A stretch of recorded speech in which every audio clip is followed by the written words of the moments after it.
сиздер менен биздин сүйүктүү устазабыз Өктөм устаза. Азыркы учурда суроолоруңуздар болсо калтырып кетсеңиздер болот. Анан бүгүн ошондой жакшы бир маектешүү кылайлы. Сиздер дагы ушул эфир аркылуу билим алып калыңыздар. Акысыз деп азыр ошол эфирди уюштуруп атабыз. Буюрса азыркы учурдагы көйгөй боюнча азыр кандай көйгөйлөр бар, ошолор боюнча айта кетпейсизби устаз? Мага келген бисмиллах. Ассаламу алейкум дагы бир жолу. Хасбуналлах, Аллах жардам берсин, бизге Аллах жетиштүү. Ушу келген катта күндө келип аткан каттарга карап пикир жүргүзүп калдым да. Жаштардын ортосунда көйгөй көп экен да, жубайлардын ортосунда. Бири бул жакта үйдө, экинчиси Россияда. Же күйөөсү тиякта, же аялы тиякта. Күйөөлөр да жазып атат да, кандай кылалы, укпай калды аялым депчи. Анан кийин эмне кылсаң кыла бер, мен барбаймын, болду жашабайм. Эмнеге таянып ошентип атат? Жакшы эле жашап жүргөн аял. Эмнеге таянып эркек антып атат? Аялдар дагы күйөөм кетти, 3 ай болду, 5 ай болду. Тым-тырс же акча жок, же телефон жок. Балдарын Москвага кеткен. Москвага кеткен, Россияга кеткен, же балдарын сурабай. Эй, бала ошонукуга эмне баласын сурабай? Эми аялды түшүнүп атам. Ата-энеси менин колумда дейт. Аны да карап атам. Ошо балдарга мен таң калам да. Ошон үчүн Россиядагылар угуп аткан болсо алтындар. Аябай жакшы ойлоңгула да, Аллахтан корккула. Эгерде ошолордун илими болгондо, Аллахты жакшы тааныганда, Аллахтан корккондо Аллах карап турат, билип турат дегенде ошол ишке барбайт эле да. Ошондуктан күнүмдө эле бир жыргалды ойлоп, бүгүн эле бир ырахаттанып жашасам болду деп кете бергей алтындар. Никесиз байланыш бул эч качан жакшылык алып барбайт да. Ошондуктан ушу балдарда аябай тынсызданып жазып атышат, кайрылып атышат, телефон, такыр телефонум токтобой калды. Эже ушундай депчи. Эркектер мырзалар да жазып атат. Аябай акыркы мезгилде мырзалар да жазат, телефон ала койсом эле мырзалардын үнү таксырымда карап калат угупчу. Эмне мынча көйгөй дейт, билбесем эми айтышып атпайбы деймин. Ушунчалык көйгөйлөр көбөйүп кетти да. Мамиленин ошо аралык болуп калды, бир аз эле кетишти. Анан эле мамиле токтоп калыптыр да, эмнеге байланыштуу болуп атат дейм да. Москвага барса эмне бир баягы бир эркиндикке чыгып эле эмнени кааласам жасай берем. Кыргызстан калды тиякта деп ойлойбу, күйөө калды тиякта деп ойлойбу, же аялым калды деп ойлойбу. Мен ошого эч түшүнбөйм да. Айнанып кетейин жаштар, жубайлар, ушундай бир нике менен, ак нике менен алдыңарбы? Ак нике менен турмушка чыктыңарбы? Ортодо перзенттер барбы? Аллахтын белеги барбы? Ошолорду жакшыраак караш керек, жакшы тарбиялаш керек. Эне ыйлап отурса, уккан бала эмне дейт? Атасы үйлөнүп отурса, бала эмне дейт? Апабыз кетип ушундай болуп аткан турбайбы? Экөөнүн чырын угуп калат, сүйлөшкөн телефондорун угуп калат. Кандай үлгү алат? Кандай тарбия алат? Ушунчалык азыр жүрөгүм ооруп чыкты. Азыр да телефон ошондой угуп келдим да азыр. Анан сүйлөшөйүнчү, мен бош эмесмин деп келе бердим да азырчы. Устаз, айтсаңыз, ошолорго кандай кеңешиңиз бар эле? Ушул көйгөйдү деге эле кантип чечсек болот? Ушундай мен биринчи жолу угуп атам, что айымдардын арасынан дагы ушундай жаман жүргөн айымдар бар экен дегенничи. Буга чейин айымдар жакшы, эми гулайт этсе, эркектер гулайт этет деген эле ой болчу да. Ооба. Ошол анан дагы эмнени айткым келет, мана жоолук күнү өттү, бул парз болуп түштү. Кыздар сонун болуп сахнада, филармонияда, Ош драма театрында, Таш көмүрдө ушундай бир сонун болуп жоолуктарды салынышты. Салынганда бир жүрөктөрү дирилдеп, жамгырлар куюлду, кээ бири сүйлөй албай калды, анын шарапатындай бир таасирин билип атат. Анан жоолук салынып алып туруп эле анан бир адеп ахлакка туура келбеген иштерди кылганда ушунча зээним кейип атат да, ошол жоолукчан аял ушул иштерди кылдыбы, кандай уят деп ойлоп калдым да. Эми илими да бар, намазы бар, сабак берет, анан эле арызга кетсе эле ошондой кыла берет. Бул жакшы эмес, мисалы үчүн. Ошондуктан жоолуктун ичинде баш, акыл жакшы туура иштеш керек. Эң негизгиси адеп акылак, жүрүм турум, көркөм кулк мүнөз. Анан үй бүлөлүү болгондо ошо үй бүлөңө гана баш ийгин да. Ошол никеленип, нике менен жашаган жубайлар бири-бириңе мамилеңди бекем кыл. Эмне үчүн бир аз эле алыстап кетсе эле мамиле үзүлүп калыш керек. Башка кишилерге кетип калыш керек, башка аялдарга кетип калыш керек. Эмне үчүн? Анан Москвада ошол баягы машина жууган жерлерди эмне дейт? Автомойкалар. Ошонун хозяйкалары бар экен. Эми бир кыйын ишкер аялдар бар да эми. Ошо бир канча эмелерди, объектилерди алып башкарган. Анан эле жап-жаш балдар барса эле ошолорду иштетип туруп эле үйүнө киргизип алгандары. Айланып кетейиндер. Ушул жакшы эмес. Анын үйүндө аялы бар, бала чакасы бар, күтүп атат. Айлык да салбай коюптур. Анан же ошо баланын тапкан айлыгына кызыгып жыйнап атабы тиг аял. Ким билет? Эми мен ушунчалык зээним кейип атат да ошолорду угуп алыпчы. Алтындарым, жакшы эмес ошол. Жаш жигиттерди арбап алып кетпегил үйүңөргө, киргизип албагыл алтындарым. Жакшы эмес. Үйүндө аялы күтүп атат, балдары күтүп атат. Тиги канча кем карчы бар. Аларга ким акча жиберет? Аллахтан корккул алтындарым. Кудай карап турат. Ошол жаман иштердин акыбети сөзсүз силер көрмөйүнчө өтпөйсүңөр. Ошол жамандыкты көрөсүңөр, Аллах жазалап коет. Абайлагыла демекчимин алтыным. Машалла. Анан кийин бул жерде дагы суроолор келип атат. Жаштардын арасынан ажырашуулар көп болуп атат. Бул жерде жазып атат. Келин алдык эле 2 айдан кийин кетип калды дейт. Себебини билиш керек да. Эмне болду? Же күйөөсү жакпай калдыбы, же экөөнүн мамилеси келишпей калдыбы? Аныс качан бир диалог болуп отур келиним. Кел отур. Эмне болду?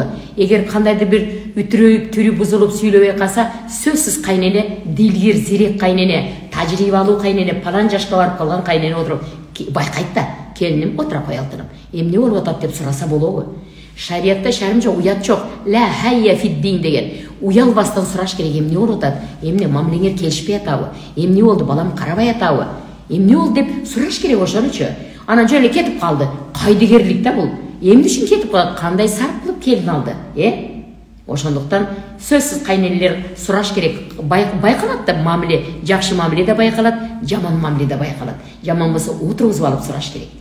Кой, анан баласы менен балам эмне болду деп сураш керек да.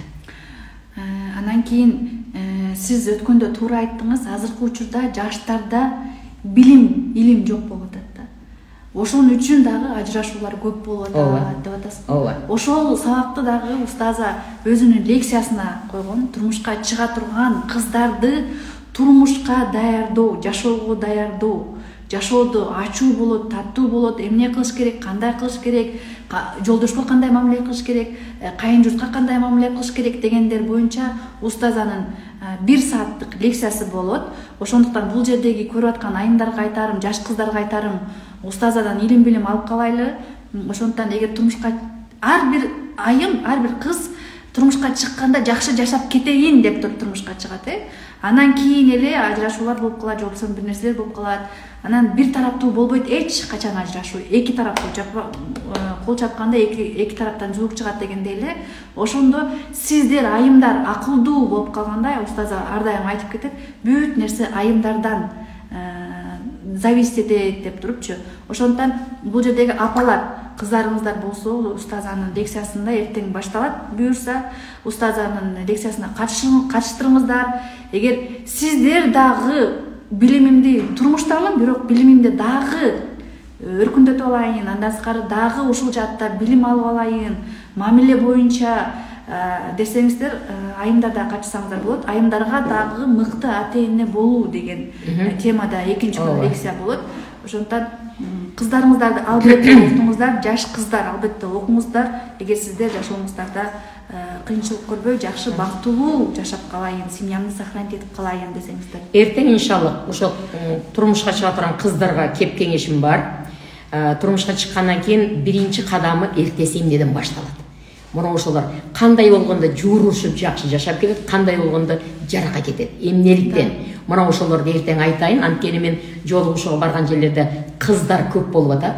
тегеренип эле келип ушундай бир суроолорду берип атышат. Демек ошол кыздарга айта турган кеп кеңешим эртең.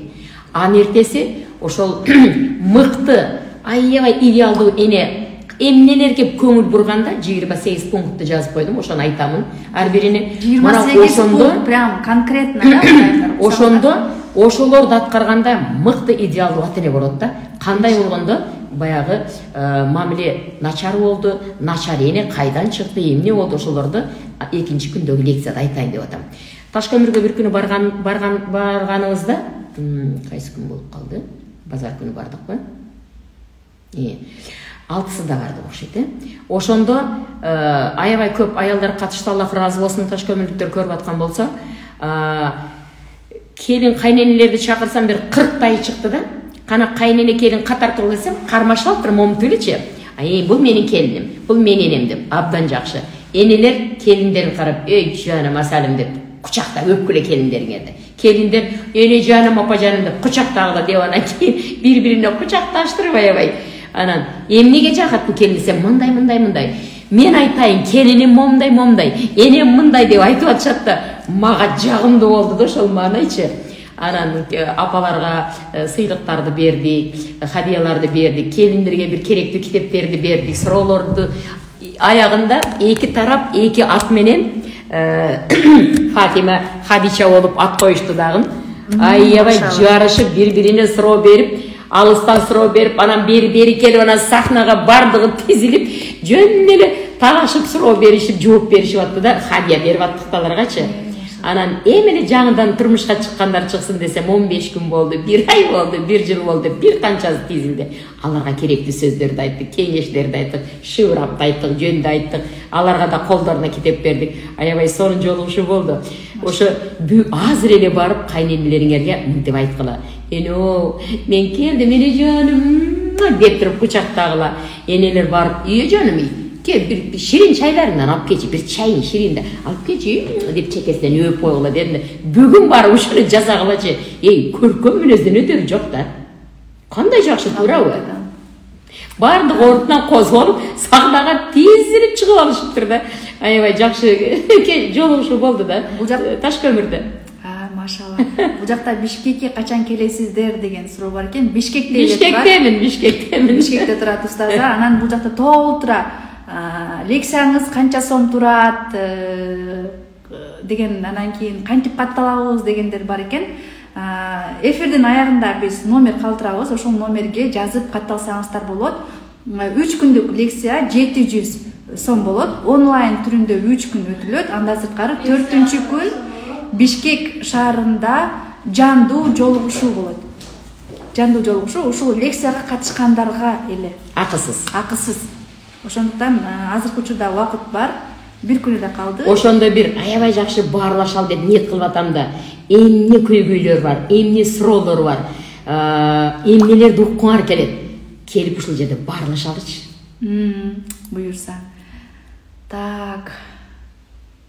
Москвага качан келесиз устаза деп. Буюрса апрель айында барат. Эми тиги кыш чыга берсин. Ортодо дагы бир иш-чаралар бар, алар бүтсө анан апрелден баштап бир аз бошоп калабыз, иншаллах. Москвадан качсам болобу дейт. Албетте бул жакта онлайн түрүндө болот. Кайсыл жерде болбосоңуздар качсаңыздар болот. Онлайн түрүндө 3 күн болот. Бирок 4-күн жандуу жолугушуу бул Бишкектегилерге гана. Алыстагылар келе албайт да. Ооба, марафонго катышкандарга гана ушундай жакшы мүмкүнчүлүк түзүп берип атат устаз. Так. Кара Сууга Ошко качан келесиздер дейт. Кудай буйрса. Эми кыш чыга берсин эле деп атабыз. Азыр программабыз апрелге чейин жышта.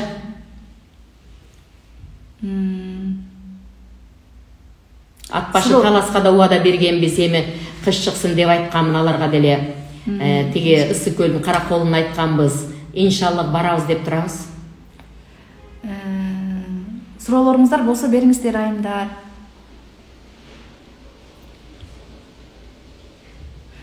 Платный бы дейт. Ооба, 700 турат. Бул жерде ал акча албетте жакшы жактарга дагы жумшалат. Албетте эмне үчүн биз устазыбызды баалап бактап азыркы учурда каарылыкты жакшы сүрүүсүнө түрткү болбойбуз. мисалы үчүн менин марафондорум бар, менин курстарым бар бизнес жаатында. Мага төлөйсүздөр дагы эмне үчүн устазага төлөбөйсүздөр? Ошондой эле устазанын дагы сыйлайлы, бактайлы, устазанын дагы билими эң баалуу чен бизнеске караганда. Мен да кайрымдуулуктарды баштадым алтыным. Өзүм ошого жеңилдеп бир ырахат алып атам. Ошолор сүйүнүп бирөө ыйлап жазыптыр, рахматын айтыпчы. Ыйлаба дедим. Сен пайдалан ошону. Анан дагы бирөөгө, анан дагы кече дагы бир жамаатка ошондой бир дагы эмне кылсам экен, дагы кимге деп эле ошентип эметип калдым. Мен эми ишкер болбосом, анан эми бир баягыдай бир финансалык бир агымдарым, булактарым болбосо, ушул Аллах Таала мага ушул сабактарым аркылуу берсе, мен да башкаларга бөлүшөйүн деп ырахаттанып атам да азырчы. Эми пенсиям жетпейт эле деп, пенсиядан башка мен кошумча каражат жок эле. Машалла. 18 жаштагы кыздарга кандай насаат бересиз? Эртең. Вот буюрса эртең турмушка чыгам деген. Жалаң кыздарга эртең. Кыздарга андан тышкары мыкты ата-эне болом деген айымдарга, мырзаларга. Бирок мырзаларды кошуп кетем. Ал эми 3-күн күнү кайсы темада болот? Эми үй бүлөдө азыр түркүн көйгөйлөр бар да. Аябай көп. Анда финансы каражат бар, башка бар, ошолорду бардын камтып туруп, ошол көйгөйлөрдү айтып, алардан кантип чыгыш керек, чечимдерин кошуп айтам. Машалла. Кандай чечим чыгарабыз ошо көйгөй чечүүдө? Чечимдерди кошуп айтам деп устаза. Себеби жөн эле айтып койгондо ал көйгөй бар жакта эле бар дейт да. А мындан кантип чыгабыз? Моундай чечим чыгарып туруп анан аягында чечим менен бүтүрөйүн деп атам да. Могу көйгөйдөн могу чечим менен чыгабыз.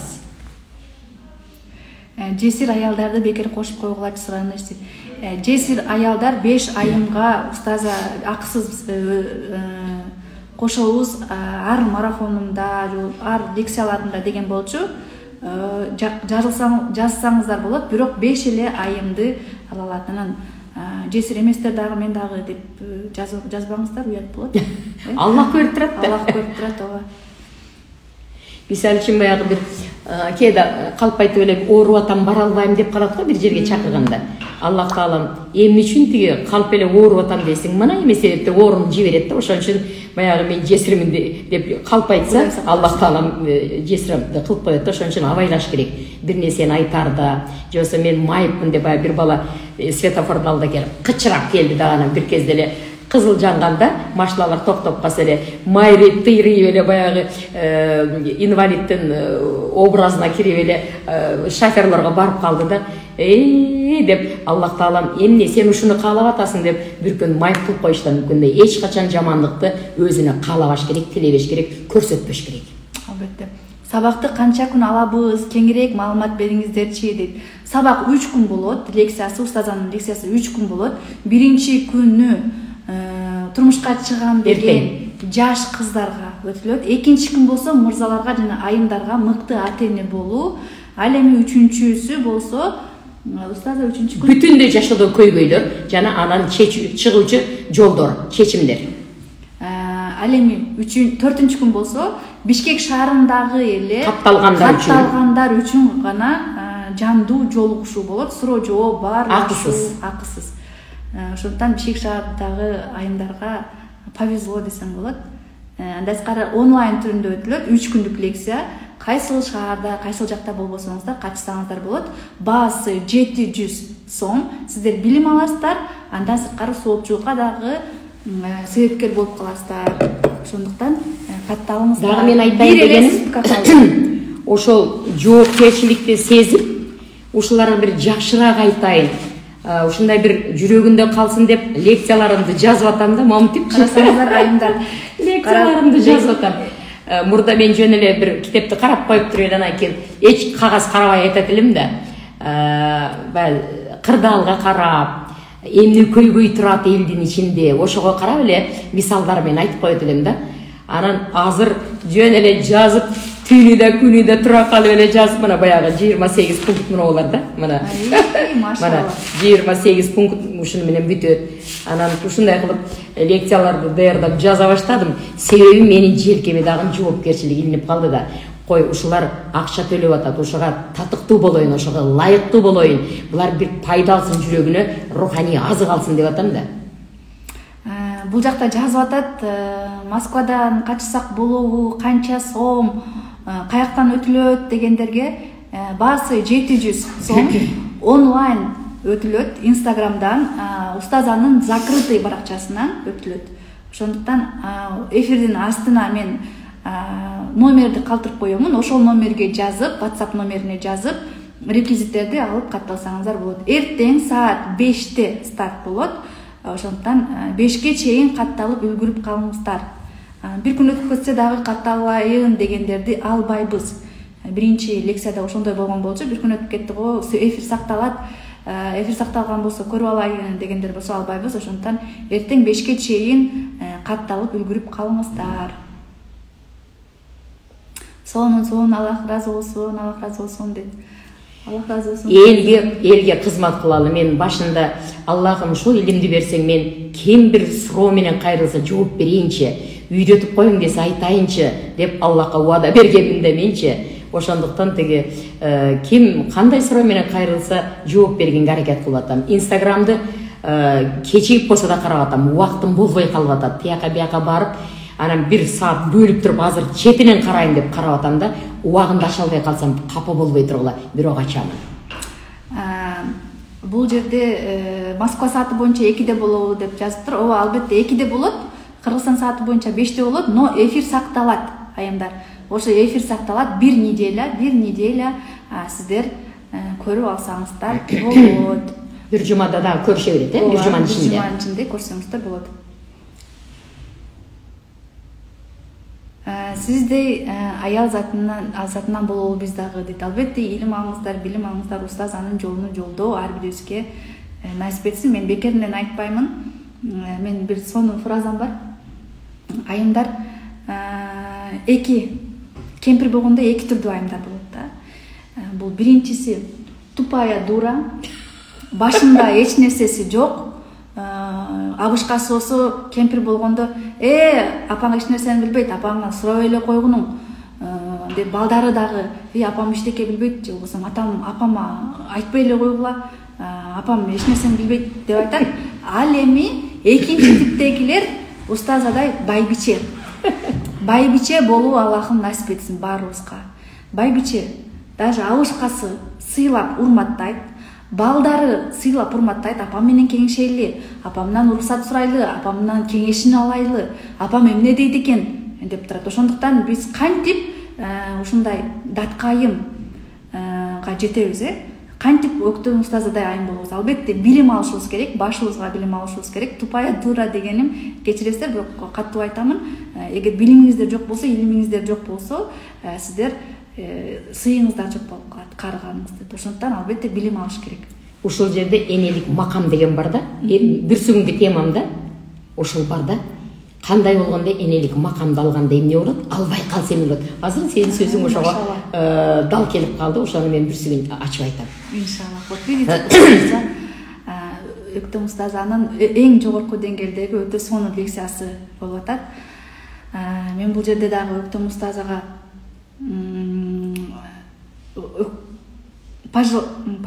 калуу айтып кетем. Кудай буйрса, ушул 3 күндүк лекцияңызды эң жогорку деңгээлде өткөрүп алыңыз. Мен ишенем, сиз эң жогорку деңгээлде өткөрөсүз. Аллахым жардам берсин. Ар бир көргөн айымдарга жугумдуу болсун. Ар бири ушул лекциядан көп бир эле нерсе эмес, көп нерселерди алып, жашоосуна колдонуп, жашоосун жакшы жакка өзгөртүп, эки дүйнө бактылуу болгонуга Аллах насип этсин. Эгер жаштарыбыз жакшы жашап атса, жубайлар бири-бирин сүйүп, ушундай бир сонун урпактар уланып атса, алардын бактылуу жашап аткан ата эне көрүп атса, мындан өткөн багыт жок да тыным. Урушуп атса, бардыгына зыян тийет. Балдар ушундай бир жүрөктөрү ооруйт, ата эне кыжаалат болуп, уйкусу качат. Эмне кылабыз тиги көбүнө дейт. Бактылуу жашаса мындан өткөн нерсе, жакшы нерсе жок да. Мен ушул сөздү ар бир жерде сүйлөгөн сөзүмдөн тыянак чыгарат деп ойлоймун. Айрыкча таш көмүрдөгүлөр сонун маанайда тарашты да. Аябай бир орусча одухотворенный болуп, мындай бир сонун болуп чыгып кетишти да. азыр барып жасагыла ушул иштерди дедим да, колуңардан келет. Өздөрү да ким менен баягы маанайлары көтөрүлүп, көздөрү жанып калды. Ушуну азыр барып аткаргыла дедим да. Анан көрөсүңөр сонун болуп, рахаттанып чайды ичесиңер. Үй жоонум, ширин чайың бар да десең, ал сөзсүз чайлап келет да алдыңачы. Аппе чайды мен чарчап келдим десе, ал башкачараак болот да. Ошон үчүн деги сөзсүз жакшы сөздү айтыш керек да. Ар бир кыргыздын үй бүлөсүндө, деги эле кыргызстандыктардын ар биринин үйүндө бир ынтымакчылык, бири-бирин түшүнүүчүлүк, урматтоо болсо, моралдык, психологиялык атмосфера үйүндө мыкты болсо, кандай сонун көркөм. Айрыкча урпактарыбыз бизден үлгү алат да. Энемди карачы. Эгер кайненелер келинди таккай урушуп турсаңар, неберелер сөзсүз жек көрөт. Апамды биринчи орунга апасын коет, анан энени коет. Экинчи орунда энелер, биз экинчи орундабыз да. Мен жакшы көрсөк дагы ападан кийинки орунда биз турабыз. Апамды мынтип атат дегенем деп туруп анан мынтип жаман көзү менен карагандарды мен көрдүм да, мага келишкен да сабагымачы. Анан эни жаным деп койчу десем, апасы урушат экен да, баягылар момтип кабактарын бүркөп кемпирди карагысы келет да, орусча кыңшырап койдум. Пожалуйста, я вас прошу, посмотрите на нее, скажите добрые слова деп койдум да. Кемпирге угузбайчы. Пожалуйста десем, арран карап атат да, апамды урушат деп чоңен жаман көрүп атат. Көрдүңбү? Ошондуктан эгерде менин сонун келиним бар да дейатса, о, апамды жакшы көрүп атат деп балдар аябай кыйын билип коет да. Атмосфера жакшы болсун, мамиле бекем болсун, ысык болсун. Колуңардан келет, акыл бар да, акыл бар. Бул жерде Айнипа эже каныкей сага кантип байланышсам болот, личкаңа деп жазыптыр. Личкама жаза берсеңиз болот, Айнипа эже. Андан сырткары бул жерде кантип которобуз дегендерге WhatsApp номерин айта кетейин. 0551 16 06 76. Эфирден кийин дагы мен бул номерди сактап коёмун. 0551 16 06 76. Москва шаарындагыларга Сбербанк карта бар. Наиме Каныкей Б деп чыгат, ошого которсоңуздар болот. Андан сырткары Элсон, Оптима карталары көрсөтүлгөн, ошолорго которсоңуздар болот. Барыңыздарга чоң рахмат. Кудай буйрса, эртең устазанын лекциясында көрүшкөнгө Аллахым насип этсин. Кыздар көбүрөөк укса жакшы болот эле. Кыздарга ошо турмушка чыга турган кыздар кандай каталарды кетирбеш керек. Келин болгон эртеси эле толтура жумуш башталат да. Ошондо кайсыларга көңүл бөлүш керек, кантип мыкты келин боло алат, кантип тез эле баягы назардан калып калат да. Кандай болгондо ошонун бардыгын иншаллах эртең айтам. Ассаламу алейкум барыңыздарга. Эртең көрүшкөнгө чейин. Ассаламу алейкум ва рахматуллахи ва баракатух. Алтындарым, эртеңге чейин.